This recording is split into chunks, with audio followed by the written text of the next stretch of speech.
नमस्कार, मी वैष्णवी राऊत. साम टीव्हीच्या बातमीपत्रामध्ये आपल्या सगळ्यांचं स्वागत आहे. सुरुवातीलाच अत्यंत महत्त्वाची बातमी आपण पाहतोय. उपमुख्यमंत्री एकनाथ शिंदेंचा सत्कार शरद पवारांनी केल्यामुळे उद्धव ठाकरेंनी सुद्धा आपली नाराजी बोलून दाखवलेली आहे. बाळासाहेब ठाकरेंनी उभी केलेली शिवसेना फोडणाऱ्यांचा सत्कार पवारांनी केल्यानं ठाकरे नाराज आहेत. शरद पवारांनी एकनाथ शिंदेंचा सत्कार करणं टाळायला हवं होतं असं ठाकरेंचं मत आहे. तसंच राऊतांची भूमिका ही पक्षाची अधिकृत भूमिका असल्याचंही ठाकरेंनी स्पष्ट केलंय.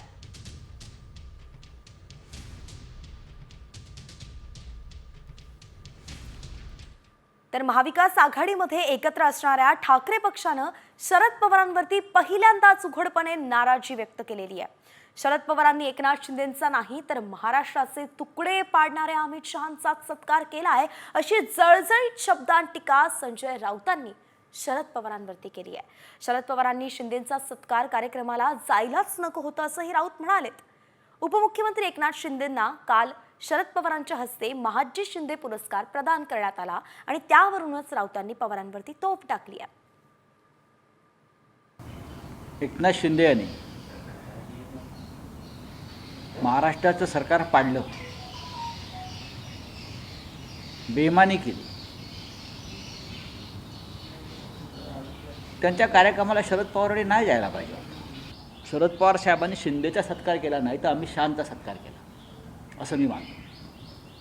महाराष्ट्राचे तुकडे पाडणाऱ्या, महाराष्ट्राचा उद्योग पळवून देणाऱ्या अमित शहांचा सत्कार, ते प्रतीक म्हणजे एकनाथ शिंदे, त्यांचा सत्कार केला. ठाकरेंची शिवसेना अमित शहाच्या सहकार्यानं तोडली आणि महाराष्ट्र कमजोर केला. अशांना आपण सन्मानित करता. आम्हाला तुमचं दिल्लीतलं राजकारण जे काय आहे हे आम्हाला माहीत नाही, आम्हाला राजकारण कळतं माननीय पवारसाहेब. तर खासदार संजय राऊतांच्या या विधानावरती भाजप नेते चंद्रशेखर बावनकुळेंनी सुद्धा प्रतिक्रिया दिली आहे. संजय राऊत पवारांना सल्ले द्यायला लागलेत. राज्याची संस्कृती जपण्याचं कामच पवारांनी केलंय. ठाकरे राऊतांची चिडचिड करण्याची गरज नाही असंच चंद्रशेखर बावनकुळे म्हणालेत. आतापर्यंत मला हे वाटत होतं की शरद पवार साहेब संजय राऊतांना सल्ले देत असतील असा आमचा समज होता. आता संजय राऊत शरद पवार साहेबांना सल्ले द्यायला लागलाय. खरं तर मला पवार साहेबांनाही खरं तर वाईट वाटतं की संजय राऊतांचा सल्ला आता पवार साहेब घेतील का. संजय राऊत पवारांना सल्ले द्यायला लागलेले आहेत. त्यामुळं खरं तर या महाराष्ट्राची संस्कार संस्कृती जपण्याचं काम शरद पवारांनी केलं आहे. त्यामुळे उद्धव ठाकरे आणि संजय राऊतांना चिडचिड करायची गरज नाही. ते का चिडचिड करता मला माहित नाही. तर यावरती शरद पवारांच्या पक्षाचे नेते अमोल कोल्हे यांनी सुद्धा प्रतिक्रिया दिली आहे. खास साम टीव्हीशी त्यांनी बातचीत केली आहे. एकनाथ शिंदेंचा सत्कार करून शरद पवारांनी स्टेट्समनशिपचं उत्तम उदाहरण घालून दिलंय. राऊतांच्या टीकेलाच अमोल कोल्हेंनी अशा शब्दात उत्तर दिलंय. त्यांच्याशी बातचीत केली आहे आमचे प्रतिनिधी प्रमोद जगताप यांनी. पाहूयात. राज्यातील महाविकास आघाडीचं सरकार ज्यांनी पाडलं, ज्यांनी बेईमान केली, त्यांच्यासोबत किंवा त्यांच्या कार्यक्रमाला शरद पवार यांनी जायला हवं नको होतं अशा पद्धतीचं विधान केलेलं आहे संजय राऊत यांनी. आणि त्या विधानानंतर राज्यामध्ये वेगळी राजकीय चर्चा सुरू झालेली आहे. डॉक्टर अमोल कोल्हे आहेत. डॉक्टर, संजय राऊतांचं विधान कसं बघता तुम्ही या विधानाकडे? तर मला वाटतं की उलट आदरणीय पवारसाहेबांनी एक स्टेट्समनशिप किंवा राजकीय सुसंस्कृतपणाचं उत्तम उदाहरण हे घालून दिलेलं आहे की कला, क्रीडा, साहित्य या गोष्टींमध्ये राजकारण आणण्याची आवश्यकता नाही. स्वतः पवारसाहेब हे 98व्या अखिल भारतीय मराठी साहित्य संमेलनाचे स्वागताध्यक्ष आहेत आणि त्या नात्यानं त्या अंतर्गत होत असलेल्या कार्यक्रमाला पवारसाहेबांनी उपस्थित राहणं यामध्ये कोणतेही राजकारण आणण्याची आवश्यकता नाही. माननीय उपमुख्यमंत्री अजितदादा पवारांचं अभिनंदन करण्यासाठी माननीय शिवसेना पक्षप्रमुख उद्धवसाहेब ठाकरे गेले होते. तेव्हा राष्ट्रवादीच्या कुठल्याही नेत्यानं प्रेस घेऊन सांगितलं नव्हतं की माननीय उद्धवसाहेबांनी हे अभिनंदन करणं टाळायला हवं होतं, कारण अजितदादांनी त्यावेळी पवारसाहेबांविषयी अशी विधानं केली होती. त्यामुळे मला वाटतं की या प्रत्येकच गोष्टीत राजकारण आणण्यापेक्षा याकडे राजकीय सुसंस्कृतपणाची एक महत्त्वाची गोष्ट म्हणून पाहिलं पाहिजे. एक महाविकास आघाडीवर परिणाम होईल असं जर कोणी निष्कर्ष काढत असेल तर ते त्यांचं दिवास्वप्न असेल. कारण माननीय संजय राऊत साहेब हे सुद्धा ज्येष्ठ नेते, अनेक वर्ष दिल्लीच्या राजकारणात आहेत आणि केवळ एका कार्यक्रमानं, एका विधानानं असा कुठला तरी परिणाम होईल अशी दिवास्वप्न कोणी पाहू नयेत असं मला वाटतं. कॅमेरामन राजीव गौतम समी, प्रमोद जगताप, साम टीव्ही न्यूज, नवी दिल्ली. या सगळ्या प्रकरणावरून शंभूराज देसाईंनी तर थेट ठाकरे सेनेला आव्हानच दिलंय. शरद पवारांची भूमिका मान्य नसेल तर ठाकरेंनी महाविकास आघाडीतून बाहेर पडावं असं थेट आव्हान मंत्री शंभूराज देसाईंनी दिलंय. तर पत्राचार घोटाळ्यासाठी कोणी जेलमध्ये गेलं नव्हतं असा टोला सुद्धा देसाईंनी राऊतांना लगावला. संजय राऊत हे आता वैफल्यग्रस्त झालेले आहेत. तुमच्या आधी आले ना म्हणा, संजय राऊतांनी ह्या प्रश्नाचं उत्तर द्या. संजय राऊत शिवसेनेत कधी आले आणि आदरणीय एकनाथजी शिंदेसाहेब शाखा प्रमुख कधी होते? कोण शिवसेनेत सिनियर आहे? कोणी शिवसेनेसाठी कष्टा खाल्ल्यात? कोणी शिवसेनेसाठी जेल भोगलंय? पत्राचाळीच्या घोटाळ्यासाठी जेल भोगणारे नाहीत कुणी. हे संजय राऊतांनी जेल भोगलं कशासाठी भोगलं? कुठलं पुण्यकर्म केलं होतं? आदरणीय पवारसाहेबांनी घेतलेली भूमिका जर संजय राऊतांना मान्य नसेल तर विचारा राऊतांना, महाविकास आघाडीतनं उभाटा बाहेर पडतंय का? विचारा ना म्हणा. तुम्हाला नुसतं बोलण्यापेक्षा, बोलून तोंडाची वाफ घालवण्यापेक्षा तुम्हाला नाही ना भूमिका पटत, महाविकास आघाडीचे मुख्य नेते आहेत ना आदरणीय पवारसाहेब, पडा तिथनं बाहेर. काय उभाटाची अवस्था होती महाराष्ट्रात बघा म्हणावं. तर या सगळ्या प्रकरणावरून आमदार रोहित पवार, जे शरदचंद्र पवार पक्षाचे नेते आहेत, त्यांनी सुद्धा ट्विट करत आपली प्रतिक्रिया दिली आहे. काय ट्विट केलंय पाहूयात. दिल्लीतील कार्यक्रमावरून संजय राऊत साहेबांसारख्या मोठ्या राजकीय नेत्यांना दिलेली प्रतिक्रिया आश्चर्यकारक आहे. महाराष्ट्राला स्वर्गीय यशवंतराव चव्हाण साहेबांच्या सुसंस्कृत राजकारणाची परंपरा लाभली आहे. स्वर्गीय बाळासाहेब ठाकरे, आदरणीय पवार साहेब यांच्यासारख्या ज्येष्ठ नेत्यांनी ही परंपरा पुढे नेली. सामाजिक सांस्कृतिक कार्यक्रमांना राजकीय मतभेदांचा कधीही अडसर ठरू दिला नाही. तसंच महाराष्ट्राची सामाजिक आणि सांस्कृतिक वीण त्यांनी जपली. पण मागील 2 ते 3 वर्षांत भाजपानं कलुषित केलेलं राजकारण, महाराष्ट्राच्या अस्मितेशी केलेली छेडछाड बघता यामुळेच असं सगळं विधान केलं जातंय का, असं ते म्हणाले आहेत. यामुळेच संजय राऊत साहेबांनी तडकाफडकी ही प्रतिक्रिया दिली असावी, असं रोहित पवार म्हणाले आहेत. या सगळ्या घडामोडीकडे आपलं लक्ष असणार आहे, परंतु तुर्तास राजकारणातली आताची सगळ्यात मोठी बातमी आपण पाहतोय. कारण शरद पवारांच्या आमदारांना थेट अजित पवारांची भेट घेतलेली आहे.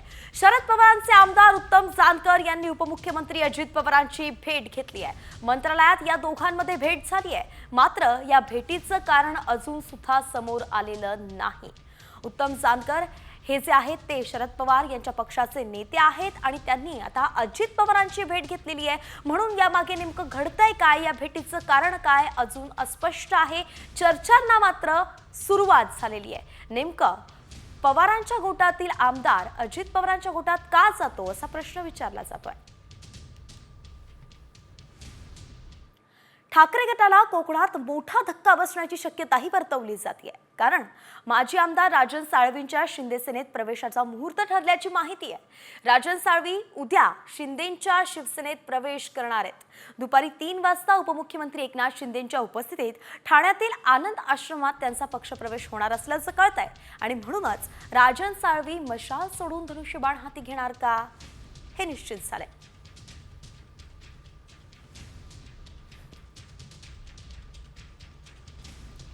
तर राजन साळवी अखेर पुन्हा एकदा धनुष्यबाण हाती घेत आहेत. याबद्दलची अपडेट पाहावी लागणार आहे. खरंच उद्या पक्षप्रवेश होतो का, हे पाहावं लागणार आहे. तुर्तास एक दुसरी बातमी पाहूयात. बीड सरपंच संतोष देशमुखांच्या हत्येचा गुन्हा दाखल असलेल्या सुदर्शन घुलेच्या अडचणीत आणखी वाढ झालेली आहे. कारण सुदर्शन घुलेवरती आता खंडणीचा सुद्धा गुन्हा दाखल करण्यात आलाय. केज न्यायालयानं सुदर्शन घुलेला खंडणी प्रकरणात 2 दिवसांची पोलीस कोठडी सुनावली आहे.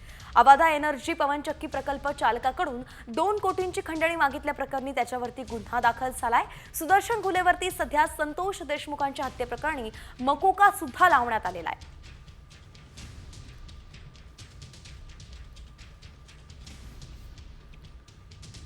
या सगळ्या महत्त्वाच्या बातम्या आपण सविस्तरपणे पाहिल्या आहेत.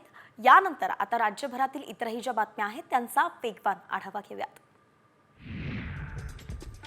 पनवेल एक्झिट 6 महिन्यांसाठी बंद राहणार आहे. कळंबोली सर्कल इथे नव्यानं उड्डाणपूल आणि भुयारी मार्गाचं काम हाती घेण्यात आलंय. या कामामुळे कळंबोली सर्कल इथून वाहतूक कोंडी होऊ नये यासाठीच पनवेल एक्झिट बंद ठेवण्यात येणार आहे.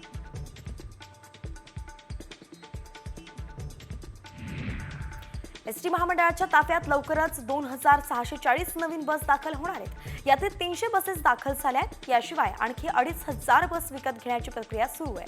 दरम्यान एसटीची 10,000 वाहनं भंगारात निघण्याच्या मार्गावरती आहेत.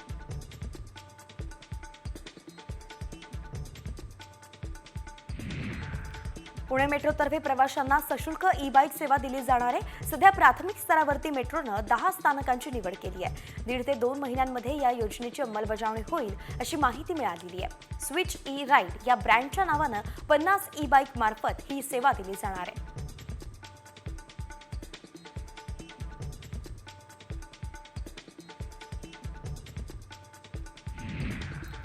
पीओपीची मूर्ती विसर्जनावरील बंदी विरोधात राज्य सरकार सुप्रीम कोर्टात जाणार आहे. मूर्ती विसर्जन वादाचे तीव्र पडसाद आता राज्य मंत्रिमंडळाच्या बैठकीत उमटलेत. मंत्रिमंडळाच्या बैठकीत गणेश मूर्ती विसर्जनात अधिकाऱ्यांच्या आडकाठीवरती अनेक मंत्र्यांनी नाराजी व्यक्त केली आहे.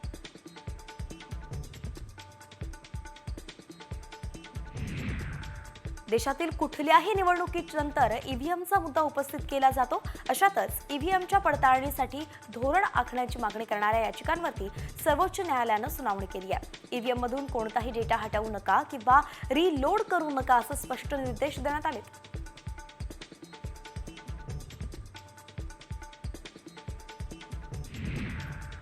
लातूरमध्ये जिल्हा परिषदेकडून 2 बोगस शाळांवरती कारवाई करण्यात आलेली आहे. शिक्षण विभागानं त्यांना तब्बल 19 लाखांचा दंड ठोठावलाय. शाळा बंद करण्याचे त्या अनधिकृतपणे सुरू आहेत. त्यामुळे या बोगस शैक्षणिक संस्थांना कुणाचा वरदहस्त आहे का अशी चर्चा आता रंगतीये.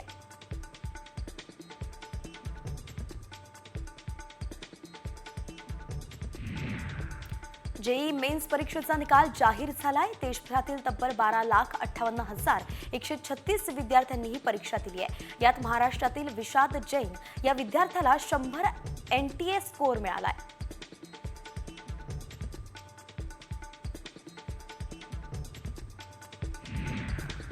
नवी मुंबईतील उरण परिसरातून पोलिसांनी 7 बांगलादेशी नागरिकांना अटक केली आहे. कुठल्याही वैध कागदपत्राशिवाय हे 7ही जण भारतात घुसखोरी करून बनावट कागदपत्राच्या आधारे वास्तव्य करत होते.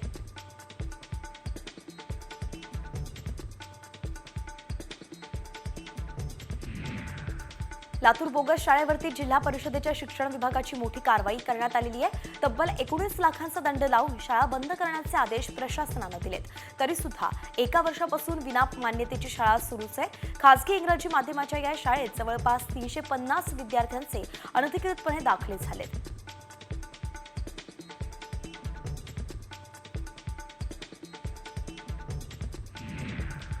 पुण्यात जीव्हीएसच्या 5 नव्या रुग्णांची नोंद झाली आहे. आता एकूण रुग्णांची संख्या 197 वरती पोहोचलेली आहे. आतापर्यंत 104 रुग्णांना डिस्चार्ज देण्यात आलाय, तर 50 रुग्ण आयसीयू मध्ये असून 20 रुग्ण व्हेंटिलेटरवरती आहेत आणि 7 रुग्णांचा मृत्यू झालाय.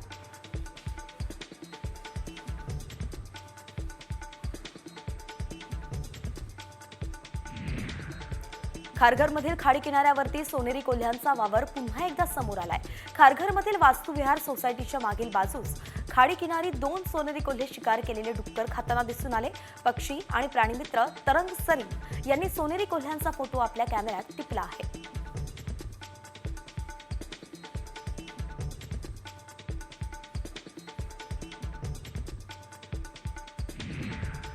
शेअर बाजारात सलग 6व्या दिवशी घसरण दिसून येतेय.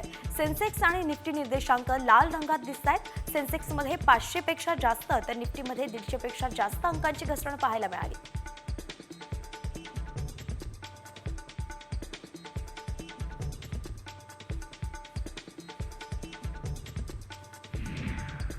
देशातील 2.5 कोटी शेतकऱ्यांचं डिजिटल ॲग्रिकल्चर मिशनमध्ये शेतकरी ओळखपत्र तयार झालंय. या संदर्भातली माहिती केंद्रीय कृषी आणि शेतकरी कल्याण राज्यमंत्री रामनाथ ठाकूर यांनी सोमवारी लोकसभेत दिली.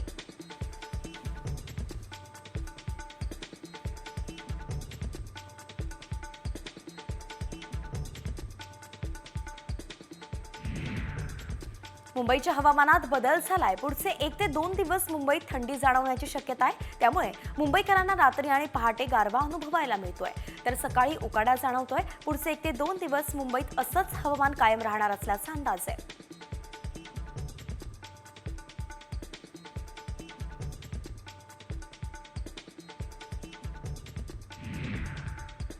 चॅम्पियन्स ट्रॉफी आधी टीम इंडियाला मोठा धक्का बसलाय. पाठीच्या दुखापतीमुळे जसप्रीत बुमराह चॅम्पियन्स ट्रॉफी खेळू शकणार नाहीये. बीसीसीआयनं त्याच्या जागी हर्षित राणाला संधी दिली आहे. तर दुसरीकडे युवा बॅट्समन यशस्वी जयस्वालला सुद्धा 15 खेळाडूंच्या यादीत स्थान मिळालेलं नाहीये.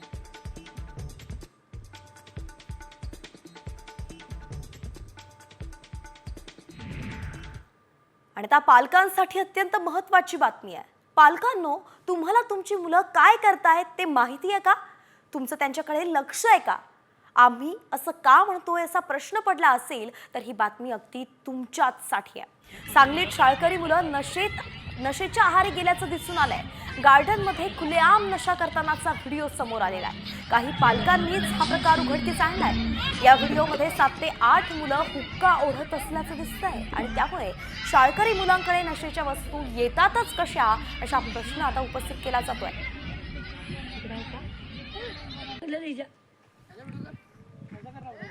ते व्यसनाची तलब भागवण्यासाठी चेन स्नॅचिंग, छोट्या मोठ्या चोऱ्या, अगदी दरोडे सुद्धा या मुलांनी घातलेले आहेत. आणि काही मुलं त्याच्या पुढे जाऊन त्या व्यसनाच्या आहारी जाऊन त्यांनी कुणी मित्राला मारलं, कुणी सुपारी घेऊन खून केला, अशाही गोष्टी घडलेल्या आहेत. या नशेचा जो बाजार चालू आहे त्याची विक्री करतात, निर्मिती करतात, वितरण करतात. त्या मुळावरती घाव घातला गेला तर कुठेही नशेचा बाजार जो आहे तो आटोक्यात येईल.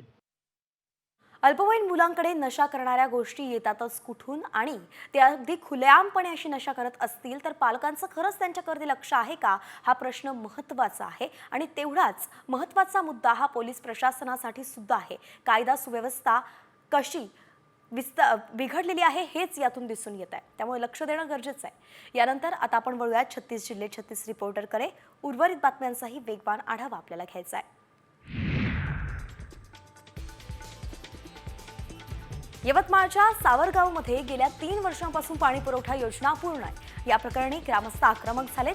सरपंचांच्या कपड्यावरती बेईमान लिहून दोरीनं बांधून पुसत उपविभागीय कार्यालयावरती घागर मोर्चा काढण्यात आलाय.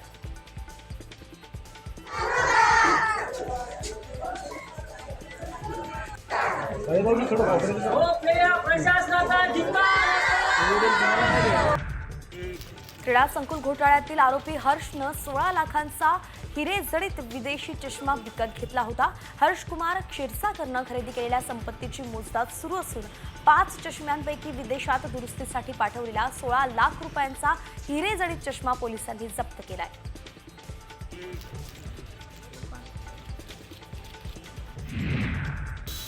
यवतमाळमध्ये बनावट कागदपत्रांच्या आधारे परस्पर शेत जमिनीचं विक्रीपत्र तयार करण्यात आलं होतं. तसंच तोतयाला उभं करून 8 हेक्टर शेतीची परस्पर खरेदीही करण्यात आली होती. याच प्रकरणी दुय्यम निबंधकांसह 4 गुन्हा दाखल करण्यात आलाय.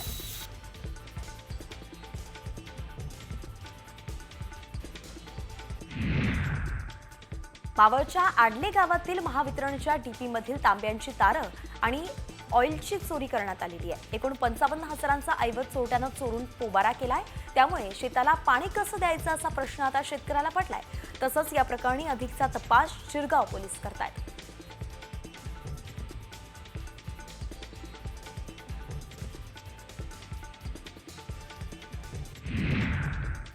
अमरावतीमध्ये बलगाव दर्यापूर महामार्गावरती ट्रॅक्टर आणि दुचाकीचा भीषण अपघात झालाय. अपघातात ट्रॅक्टरनं दुचाकीला जोरदार धडक दिली आहे. त्यात दुचाकी चालकाचा जागीच मृत्यू झालाय. तसंच ट्रॅक्टर चालक पसार झाला असून पोलीस अधिकचा तपास करतायत.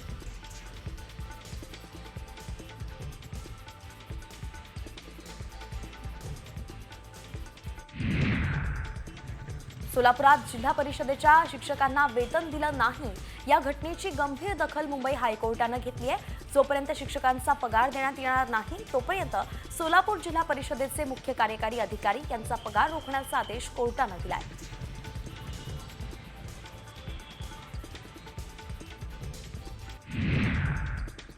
सरपंच संतोष देशमुख हत्येनंतर आता बीड पोलीस प्रशासन ॲक्शन मोडवरती आलंय. बीड जिल्ह्यात आतापर्यंत एकूण 310 शस्त्र परवाने रद्द करण्यात आलेत. ज्यात पोलिसांनी प्रस्ताव पाठवलेल्या आणखी 127 जणांचे शस्त्र परवाने रद्द करण्यात आले आहेत. बीड जिल्ह्यात 1281 जणांकडे शस्त्र परवाना होता.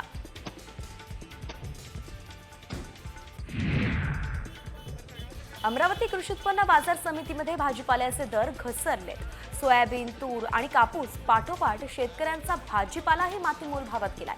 25 किलो टोमॅटो कॅरेट फक्त 100 रुपयाला मिळतोय, तर गाजर, कोबी आणि वाटाणा 15 ते 16 रुपये किलोवरती घसरले आहेत. तसंच पालकाची जुडी सुद्धा 6 रुपयाला मिळते.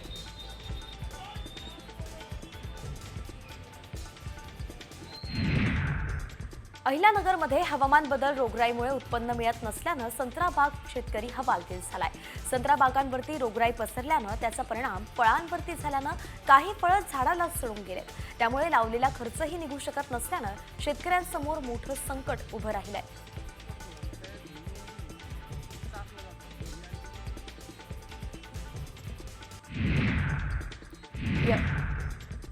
यवतमाळमध्ये कापूस खरेदीचं सर्व्हर बंद पडल्यानं 2000 वाहनं अडकली आहेत. 10 दिवसांपासून बंद असलेली कापूस खरेदी प्रक्रिया 10 फेब्रुवारीला पुन्हा सुरू झाली आहे. मात्र सॉफ्टवेअर बंद पडल्यानं जिल्ह्यातील सर्वच केंद्रांवरती कापसाची वाहनं अडकली आहेत.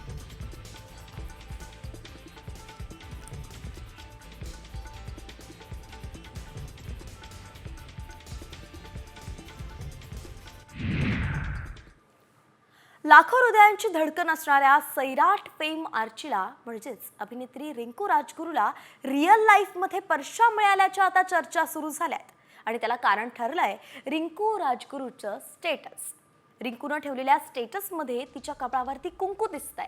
तिच्या कपाळी चंद्रकोर असलेली टिकली सुद्धा दिसतेय.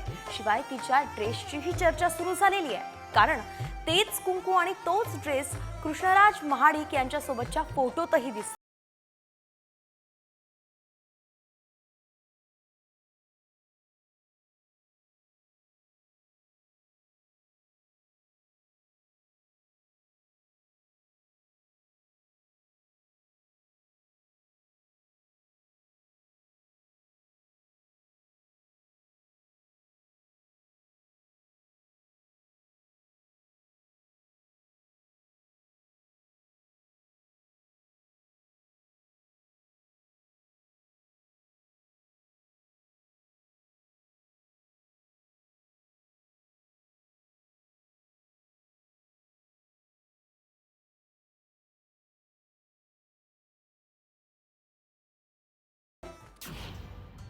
आर्चीला मिळाला महाडिकांचा परशा.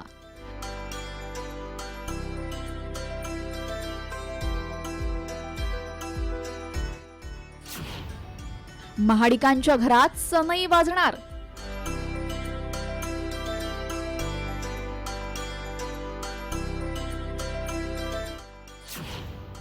यूट्यूबर कृष्णा रिंकूशी लग्न करणार.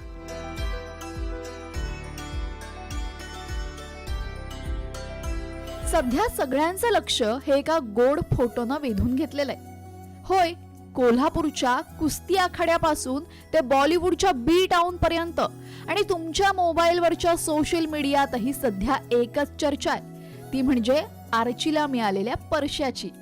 होय, लाखो हृदयाची धडकन असणाऱ्या सैराट फेम आर्चीला म्हणजेच अभिनेत्री रिंकू राजगुरूला रिअल लाईफ मध्ये परशा मिळाल्याच्या चर्चांनी जोर धरलाय.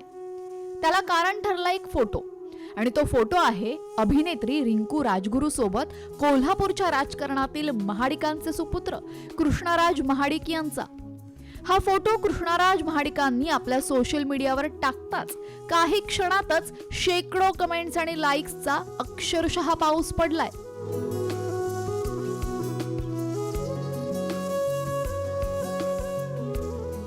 तर आता या कमेंट्स वाचून तुम्हालाही अंदाज आला असेल ना, नेटिझन्सने या जोडीला किती डोक्यावर घेतलंय ते.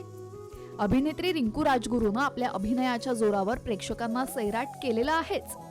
महाडिक घराण्याच्या कुस्तीच्या आखाड्यापासून ते संसदेपर्यंत असलेला दबदबाही सगळ्यांनाच माहितीये. कृष्णा महाडिकांचे वडील भाजपाचे खासदार आहेत आणि खुद्द कृष्णा युट्यूबर असून त्याच्या व्लॉगमुळे महाराष्ट्राच्या कानाकोपऱ्यात पोहोचलाय. त्यामुळे आता या जोडीनं सगळ्यांचंच लक्ष वेधून घेतलंय.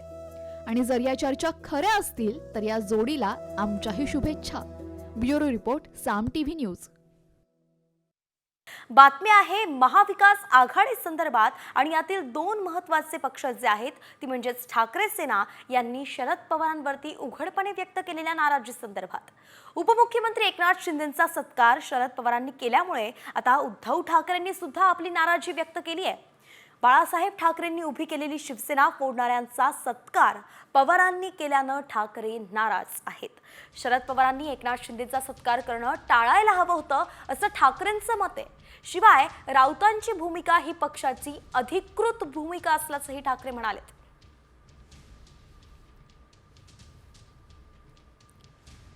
तर महाविकास आघाडीत एकत्र असणाऱ्या ठाकरे पक्षानं शरद पवारांवरती पहिल्यांदाच उघडपणे निशाणा साधलेला आहे.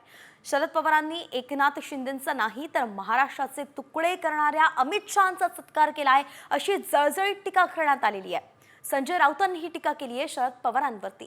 तर शरद पवारांनी शिंदेंचा सत्कार कार्यक्रमाला जायलाच नको होतं असंही राऊत म्हणाले. उपमुख्यमंत्री एकनाथ शिंदेंना काल शरद पवारांच्या हस्ते महाजी शिंदे पुरस्कार प्रदान करण्यात आला आणि त्यावरूनच हे सगळं होत आहे. एकनाथ शिंदे यांनी महाराष्ट्राचं सरकार पाडलं, बेईमानी केली. त्यांच्या कार्यक्रमाला शरद पवारांनी नाही जायला पाहिजे. शरद पवार साहेबांनी शिंदेचा सत्कार केला नाही तर अमित शहांचा सत्कार केला असं मी मानतो. महाराष्ट्राचे तुकडे पाडणाऱ्या, महाराष्ट्राचा उद्योग पळवून देणाऱ्या अमित शहांचा सत्कार, ते प्रतीक म्हणजे एकनाथ शिंदे, त्यांचा सत्कार केला. ठाकरेंची शिवसेना अमित शहाच्या सहकार्यानं तोडली आणि महाराष्ट्र कमजोर केला. अशांना आपण सन्मानित करता. आम्हाला तुमचं दिल्लीतलं राजकारण जे काय आहे हे आम्हाला माहीत नाही, आम्हाला राजकारण कळतं माननीय पवारसाहेब. एका नेत्यानं ठाकरे सेनेला थेट आव्हानच दिलंय. शरद पवारांची भूमिका मान्य नसेल तर ठाकरेंनी महाविकास आघाडीतून बाहेर पडावं असं थेट आव्हान मंत्री शंभूराज देसाईंनी दिलंय. पत्राचार घोटाळ्याप्रकरणी कोणी जेलमध्ये गेलं नव्हतं असा टोला सुद्धा देसाईंनी राऊतांना लगावला. पाहूयात काय म्हणालेत. संजय राऊत हे आता वैफल्यग्रस्त झालेले आहेत. तुमच्या आधी आले ना म्हणा. संजय राऊतांनी ह्या प्रश्नाचं उत्तर द्या. संजय राऊत शिवसेनेत कधी आले आणि आदरणीय एकनाथजी शिंदेसाहेब शाखा प्रमुख कधी होते? कोण शिवसेनेत सिनियर आहे? कोणी शिवसेनेसाठी कष्टा खाल्ल्यात? कोणी शिवसेनेसाठी जेल भोगले? पत्राचाळीच्या घोटाळ्यासाठी जेल भोगणारे नाहीत कुणी. हे संजय राऊतांनी जेल भोगलं कशासाठी भोगलं? कुठलं पुण्यकर्म केलं होतं? आदरणीय पवारसाहेबांनी घेतलेली भूमिका जर संजय राऊतांना मान्य नसेल तर विचारा राऊतांना, महाविकास आघाडीतनं उभाटा बाहेर पडतंय का? विचारा ना म्हणा. तुम्हाला नुसतं बोलण्यापेक्षा, बोलून तोंडाची वाफ घालवण्यापेक्षा तुम्हाला नाही ना भूमिका पटत, महाविकास आघाडीचे मुख्य नेते आहेत ना आदरणीय पवारसाहेब, पडा तिथनं बाहेर. काय उभाटाची अवस्था होती महाराष्ट्रात बघा म्हणावं. तर चंद्रशेखर बावनकुळे यांनी सुद्धा यावरून प्रतिक्रिया दिलेली आहे. संजय राऊत पवारांना सल्ले द्यायला लागलेत. राज्याची संस्कृती जपण्याचं काम पवारांनी केलं आणि ठाकरे राऊतांनी चिडचिड करण्याची काहीच गरज नाही असं चंद्रशेखर बावनकुळे म्हणाले आहेत. संजय राऊतांवरती त्यांनी ही टीका केली आहे. आतापर्यंत मला हे वाटत होतं की शरद पवार साहेब संजय राऊतांना सल्ले देत असतील असा आमचा समज होता. आता संजय राऊत शरद पवार साहेबांना सल्ले द्यायला लागलाय. खरं तर मला पवार साहेबांनाही खरं तर वाईट वाटतं की संजय राऊतांचा सल्ला आता पवार साहेब घेतील का? संजय राऊत पवारांना सल्ले द्यायला लागलेले आहेत. त्यामुळं खरं तर या महाराष्ट्राची संस्कार संस्कृती जपण्याचं काम शरद पवारांनी केलं आहे. त्यामुळे उद्धव ठाकरे आणि संजय राऊतांना चिडचिड करायची गरज नाही. ते का चिडचिड करताय मला माहित नाही. आवडत नाही आणि त्याच्याचमुळे हजारो आजही पदाधिकारी पक्ष सोडून जात आहेत. याची जाणीव उद्धव ठाकरे साहेबांना असून सुद्धा ते का बोलत नाहीत हा एक मोठा प्रश्न आहे. त्यांचं असं कोणतं गुपित त्यांच्याकडे आहे हे सुद्धा शोधलं पाहिजे. पण राजकीय व्हॅलेंटाईन कोण कोणासोबत साजरा करतो? कारण आपण पाहिलं की ठाकरे फडणवीस यांच्या भेटीला जात आहेत. शरद पवारांनी एकनाथ शिंदे यांचा सत्कार केलेला आहे. राज ठाकरेंची मुख्यमंत्र्यांसोबत भेट झाली. त्यामुळे भविष्यामध्ये पॉलिटिकल व्हॅलेंटाईन डे कसा साजरा होईल? अहो, व्हॅलेंटाईन डे साजरा करायला प्रेमाची माणसं असावं लागतात. संजय राऊत सारख्या कुत्र्याचा मुक्का कधी घेताना तुम्ही पाहिलं का कुणाला? व्हॅलेंटाईन डेला? अहो, व्हॅलेंटाईन डे हा प्रेमाच्या लोकांना जवळ कुत्र्यांबरोबर मुका कोणी घेत नाहीत. म्हणून व्हॅलेंटाईन डे आमच्या सर्वांबरोबर होऊ शकतो, परंतु यांच्याबरोबर होणार नाही एवढं मात्र निश्चित.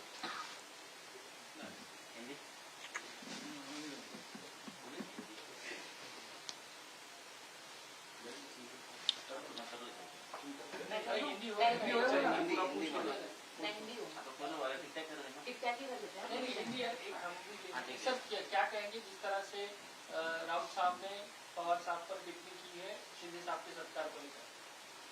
संजय राउत ने कल जो एकनाथ शिंदे साहब का सत्कार किया गया, उसके बारे में जो टिप्पणी की गई है वो भी शरद पवार साहब जैसे नेताओं पे. हमारे वो शरद पवार साहब आज भी विरोधी है. हमने कभी कल्पना नाही आहे त्याचं काय म्हणणं. रायगड नाशिकचा पालकमंत्री ठरत नाही अशातच काल अजितदादांनी ऑनलाईन बैठक ही घेतलेली आहे. कधी ठरणार पालकमंत्री नाशिक? ते अजितदादांना आणि शिंदे साहेबांना आणि मुख्य म्हणजे फडणवीस साहेबांना विचारणार. आता मला काय विचारलं? मी एक आमदार आहे. हा, जेवढं इतर आमदारांना माहिती तेवढंच मला माहिती आहे, जेवढं तुम्हाला माहिती आहे तेवढंच मला माहिती आहे. आपले राष्ट्रवादीचे सर्वाधिक आमदार आहेत, 7 आमदार सर्वाधिक आपले आहेत जिल्ह्यामध्ये, सर्वाधिक आमदार आपले आहेत राष्ट्रवादीचे. तुम्ही आपला दावा आहे का? मला माहिती नाही दावा आहे की नाही ते पण मला माहिती नाही. दावा आहे की नाही तेही माहिती नाही, वादा आहे की नाही ते पण माहिती नाही. धनंजय मुंडे यांचा राजीनामा घ्यावा, त्यांच्यावर होणाऱ्या आरोपांमुळे सरकारची प्रतिमा मलिन होते असं शिंदेच्या शिवसेनेचे वरिष्ठ नेते यांची कुजबूज सुरू आहे, नाराजी व्यक्त करता येते. काय वाटतं आपल्याला या सगळ्या आरोपांच्या पार्श्वभूमीवर? कुजबूज म्हटल्यानंतर ती जे आहे हे भिंती आड वगैरे किंवा आपसात होते, आता त्याच्यावर आपण काय बोलायचं आहे की नाही? कुजबूजच आहे ती. संजय राऊत एक खासदार आहेत आणि साहित्य संमेलन दिल्लीमध्ये भरलेलं असताना अशा स्वरूपाची टीका करणं आपल्याला योग्य वाटतं का? म्हणजे ते पवारसाहेब असो किंवा साहित्य संमेलनाचा विषय असो. मला सांगा, अरे संजय राऊत जे आहे अनेक वर्ष खासदार आहेत, एका मोठ्या पक्षाचे जे आहेत प्रवक्ते आहेत आणि एका मोठ्या वर्तमानपत्राचे सुद्धा ते कार्यकारी संपादक आहेत. त्यांना मी सांगावं किंवा त्यांच्यावर मी टिप्पणी करावी असं मला वाटत नाही. काय आता ते तेवढं तर मला तर सोडा बरं होईल. नाशिकमधून छगन भुजबळ बोलत होते आणि यावेळी त्यांना संजय राऊतांनी शरद पवारांवरती जी टीका केली आहे, निशाणा साधलाय, त्याबद्दल प्रश्न विचारला. मात्र भुजबळांनी यावरती बोलणं टाळलेलं आहे. यानंतर बोलूयात पुढच्या बातमीकडे. शरद पवारांनी स्टेटमेंटशिपचं उत्तम उदाहरण घालून दिलंय. राऊतांच्या टीकेला असं म्हणतच अमोल कोल्हेंनी उत्तर दिलेलं आहे. तर राऊतांना पुरस्कार न मिळाल्यानं खंत असेल असं अमोल मिटकरी म्हणाले.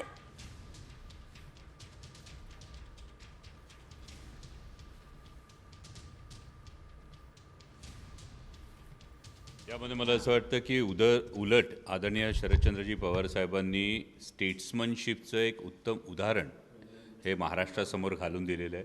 आत्ताचे माननीय मुख्यमंत्री देवेंद्रजी फडणवीस यांच्यामधला वाद हा आपण बघितला होता, परंतु त्यानंतर ते मुख्यमंत्री झाल्यानंतर माननीय पक्षप्रमुख उद्धवसाहेब ठाकरे हे त्यांचं अभिनंदन करण्यासाठी गेले ना. ही राजकीय संस्कृती आहे, ही राजकीय सुसंस्कृतता आहे. माननीय पक्षप्रमुख उद्धवसाहेब ठाकरे हे अजितदादांचं अभिनंदन करण्यासाठी गेले होते. राष्ट्रवादी काँग्रेस शरदचंद्र पवार पक्षाच्या कुठल्याही नेत्यानं काही प्रेस घेतली का? राष्ट्रवादी काँग्रेस शरदचंद्र पवार पक्षाच्या कुठल्याही कार्यकर्त्यानं याविषयीची कुठलीही भावना जाहीरपणे अशी सांगितली का? नाही, मग आम्हालाही याचा त्रास होतो, हे नाही होत. अजून राऊत साहेबांना मला असं वाटतं राजकारण शिकायला अवधी आहे का? शेवटी पवार साहेबांनी 50 वर्ष महाराष्ट्रामध्ये राजकारण केलं आहे. ते या देशाचे मोठे नेते आहेत, प्रमुख नेते आहेत. आणि एकनाथराव शिंदे साहेबांना जो पुरस्कार दिला तर तो अर्थातच महादजी शिंदेच्या मला वाटते नावाचा जो पुरस्कार होता. आणि पुरस्कार कोणी द्यायचा कोणी स्वीकारायचा हा ज्यांचा त्यांचा प्रश्न असतो.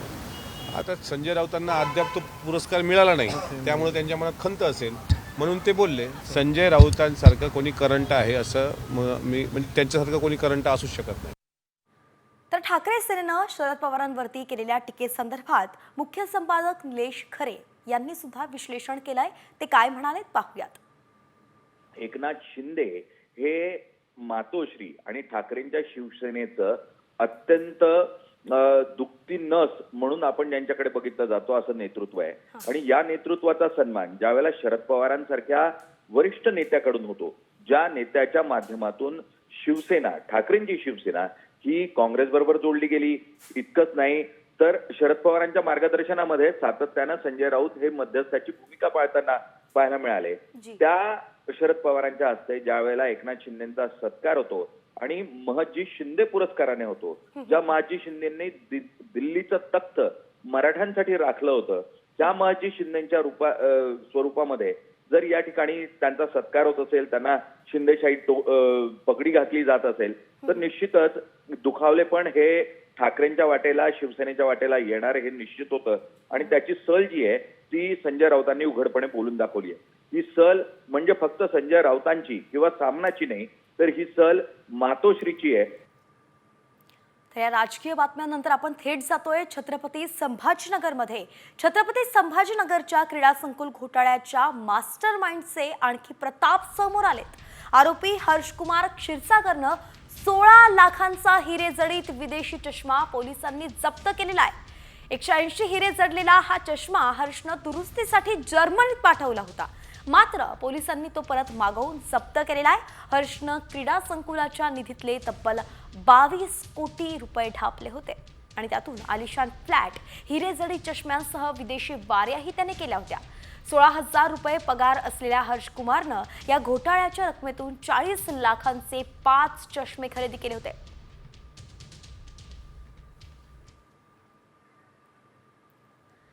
आणि यानंतर सांगलीतून अतिशय धक्कादायक आणि चिंता वाढवणारी अशी बातमी आहे. पालकांनो, तुम्हाला तुमची मुलं काय करताय हे माहिती आहे का? तुमचं त्यांच्याकडे लक्ष आहे का? असं आम्ही म्हणतोय कारण एक महत्त्वाची अशी बातमी आहे. सांगलीत शाळकरी मुलं नशेच्या आहारी गेल्याचं दिसून आलेलं आहे. गार्डनमध्ये खुलेआम नशा करतानाचा व्हिडिओ समोर आलाय. काही पालकांनीच हा प्रकार उघडकीस आणलाय. या व्हिडिओमध्ये 7 ते 8 मुलं हुक्का ओढत असताना दिसत आहेत.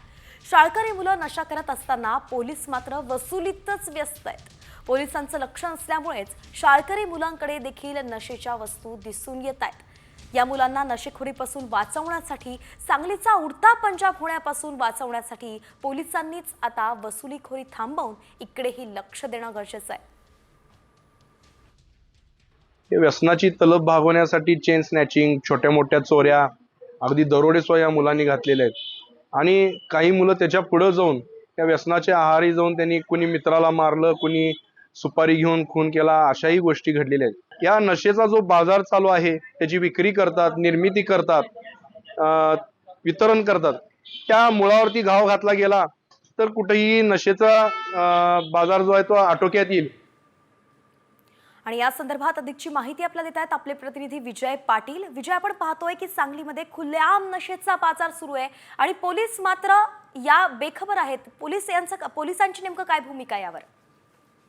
नक्कीच गेल्या अनेक दिवसापासून सांगली जिल्ह्यामध्ये नशेची विक्री होत असल्याचं आढळून आलेलं आहे आणि अगदी तरुण मुलं या व्यसनेच्या आहारी गेलेले आहेत आणि व्यसन करून काही ठिकाणी चोरी, मारामाऱ्या, अगदी खुनापर्यंतही मत या तरुणांची गेलेली आहे. तर आपण पाहू शकता की ही अगदी लहानशी मुलं आहेत आणि ही अशी व्यसन करत आहेत. नागरिकांच्यातून अशी प्रतिक्रिया येत आहे की पोलिसांनी सतर्क राहणं गरजेचं आहे. जागे जागे पोलीस या ठिकाणी बंदोबस्त तैनात केले पाहिजे आहेत आणि पोलीस मात्र या घटनेमुळे कुठेतरी सतर्क होतील असं पाहावं लागेल. धन्यवाद विजय, अगदी सविस्तर आपण अपडेट दिली आहे. आपण पाहतोय की सांगलीतला अतिशय धक्कादायक असा हा व्हिडिओ समोर आलाय. अगदी अल्पवयीन मुलं भर दिवसा गार्डनमध्ये नशा करतायत.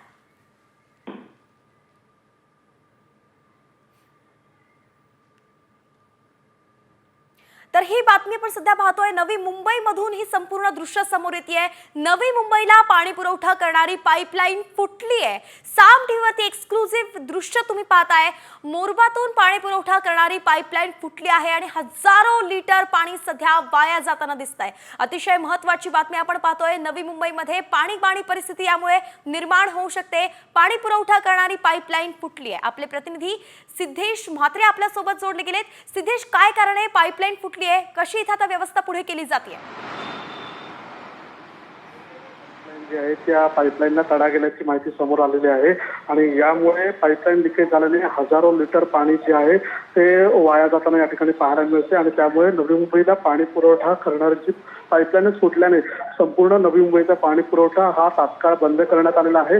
आज संध्याकाळी पाणी पुरवठा होणार नाही आहे. त्याचबरोबर उद्या सकाळी देखील कमी दाबाने पाणी पुरवठा या ठिकाणी करण्यात येणार आहे. त्यामुळे नागरिकांनी पाणी जपून वापरावे अशा प्रकारचं आवाहन जे आहे ते महापालिकेतर्फे करण्यात आलंय.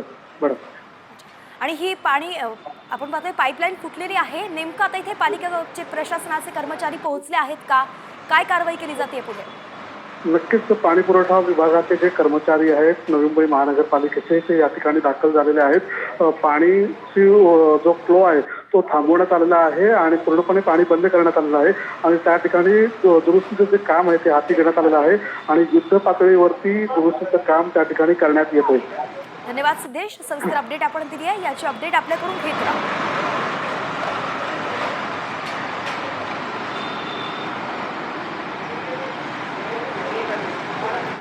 या सगळ्या सविस्तर बातम्यांनंतर आता इतरही राजकीय बातम्यांचा आढावा घ्यायचा आहे, मात्र वेगवान स्वरूपात.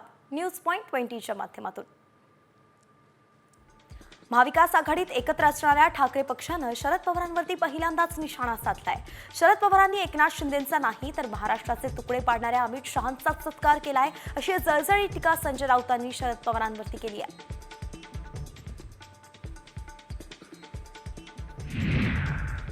ठाण्याच्या विकासाबाबत शरद पवारांनी एकनाथ शिंदेंचं कौतुक केलं होतं. आता यावरही ठाकरेंचे खासदार संजय राऊतांनी शरद पवारांवरती निशाणा साधलाय. शरद पवारांकडे चुकीची माहिती आहे. ठाण्याचा विकास हा शिवसेनेनं केलाय असं प्रत्युत्तर संजय राऊतांनी दिलंय.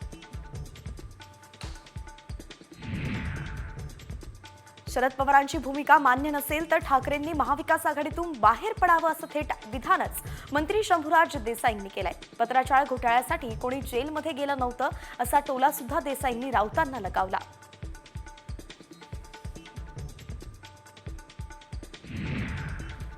उपमुख्यमंत्री एकनाथ शिंदेंचा सत्कार शरद पवारांनी केल्यामुळे उद्धव ठाकरेंनीही आपली नाराजी बोलून दाखवली आहे. बाळासाहेब ठाकरेंनी उभी केलेली शिवसेना फोडणाऱ्यांचा सत्कार पवारांनी केल्यानं ठाकरे नाराज आहेत. तसंच राऊतांची भूमिका ही पक्षाची अधिकृत भूमिका असल्याचं ठाकरे म्हणाले.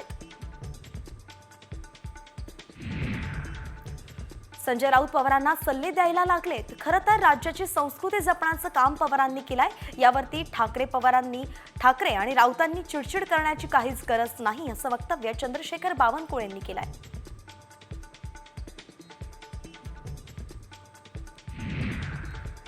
ठाकरे गटाचे आमदार आदित्य ठाकरेंनी मनसेबाबत मोठं विधान केलंय. मनसेकडून अधूनमधून प्रस्ताव येत असतो, भूमिका बदलल्यास विचार होऊ शकतो असं मोठं विधान आदित्य ठाकरेंनी केलंय.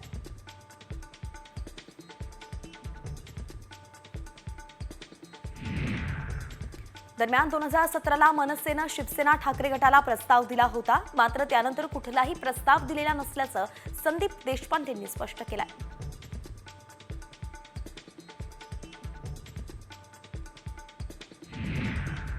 महायुती सरकारमध्ये शिवसेनेचे मंत्री नाराज आहेत. मंत्र्यांच्या अधिकारावरती गदा येत असल्याची तक्रार शिवसेनेच्या मंत्र्यांनी केलेली आहे. अधिकारी परस्पर निर्णयांना मंजुरी देतात, मंत्र्यांना अंधारात ठेवून आदेश काढले जातात अशा तक्रारी शिवसेना मंत्र्यांनी केल्या आहेत.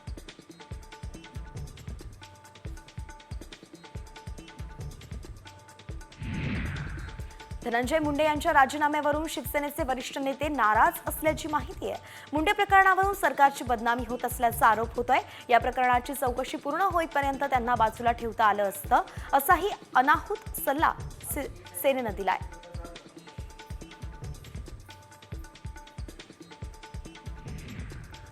लाडकी बहीण योजनेतून 5 लाख महिलांची नावं वगळण्यात आली आहेत. यातील पात्र ठरलेल्या महिलांमध्ये 1.5 लाख महिलांचं वय हे 65 वर्षांपेक्षा जास्त होतं, तर 1.6 लाख महिलांकडे 4चाकी वाहन होतं. त्यामुळे आता या अपात्र बहिणींकडून सरकार पैसे परत घेणार का असा सवाल उपस्थित होतोय.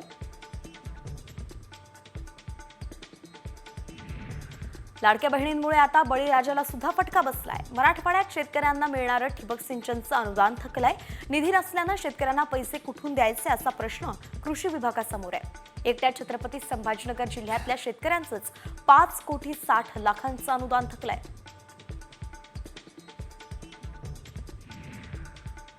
आज माघी पौर्णिमेनिमित्त महाकुंभमेळ्यामध्ये भाविकांची अलोट गर्दी पाहायला मिळते.